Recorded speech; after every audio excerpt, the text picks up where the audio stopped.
এটা দীঘায় আমাদের সেকেন্ড দিন। সকালবেলায় আমরা ঘুম থেকে উঠেই সকাল সকাল চলে গেছি, কিন্তু দেখে মনে হবে দুপুর হয়ে গেছে, এত রোদ, ভীষণ গরম। আমরা এই গরমেই চলে গেছি ওখানে। রিদ্ধিমা একটু ফটো তুলতে বলছে যে আমার একটু ফটো তুলে দাও, তাই ফটো তুলে দিয়েছি ওকে একটু। ও দাঁড়িয়েছি নিচেই গিয়ে। আর এটা পুকুর না সমুদ্র বোঝা যাবে না, কারণ ও সমুদ্রের মধ্যে যেতে ভয় পাচ্ছে, তাই ওই এইটুকু জলের মধ্যে সাঁতার কাটছিল।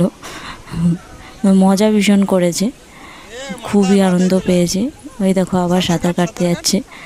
সমুদ্র না পুকুর কোনটা সেটা বোঝা মুশকিল। আমি দেখাচ্ছিলাম যে দেখ ওই দেখ সমুদ্র। অনেকবার বলেছিলাম চল নাবি, কিন্তু ও ভয় পাচ্ছে বলে জোর করিনি। এখান থেকে বসেই ও সমুদ্র মজা করছিল, সমুদ্র দেখছিল আর খেলছিল। তো ওর সাথে আমিও বসেছিলাম। দীঘায় আমাদের ভীষণ ভালো দিন কাটলো।